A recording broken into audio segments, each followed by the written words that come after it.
आपण आहे ना पहिल्या स्टॉलवरती आलेलो आहे. नमस्कार. नमस्कार. ताई काय काय आपल्या स्टॉलवर? आपल्याकडे सगळे फ्रीज मॅग्नेट गिफ्टिंगपासून प्रोडक्ट सगळे आपल्याकडे आहेत. आता हे रांगोळ्यांचे प्रकार नवीन आलेले आहेत. जसे आपले मराठी सणसुद्धा चालू झालेला आहे, त्याच्यासाठी हे रांगोळी स्टील्स आहेत.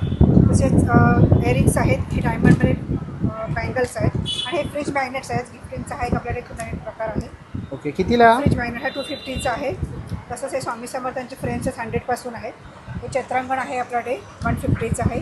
तसंच आईचं स्वयंपाकघर आणि लहान मुलांचे बड्डेचे गिफ्ट वगैरे काय असेल त्यासाठी हे मराठी बहिणी आपण घेतलेले आहेत. तसं एक हा पण एक गिफ्टिंगचाच आहे बेल त्याच्यामध्ये. आणखीन सरस्वती आहे पाठी, बघा त्याच्यामध्ये मोठं पण आहे आपल्याकडे. ते पण आपण गिफ्टिंगला वगैरे आपण रिटर्न गिफ्ट म्हणून आहे, त्याची 400 प्राईज आहे. तसंच हे छोटे छोटे पाऊच आहेत 50 रुपयापासून, हे पण गिफ्टिंगसाठीचे आहेत. आणि ह्या मॅट रांगोळ्या आहेत बनवल्या, हँडमेड आपण करतो. तसंच ही पण आहे मॅट रांगोळीचं बनवलेली आहे. 450 याची प्राईज आहे. ओके. आणि आपण हे बघा इकडे बघितलं ना, असे किचन बघायला मिळते तुम्हाला मुंबईच्या राजाचं. कितीला आहे? 60 रुपीज. हे 60 रुपयाला आहे. ओके. मॅट रांगोळी किंवा हे बघा असे तुम्हाला मॅग्नेट्स वगैरे काही घ्यायचे असतील ना, दरवाजाला लावणारे तोरण पण आहेत. नक्कीच तुम्ही ताईंच्या स्टॉलला इकडे येऊन भेट देऊ शकता. थँक्यू.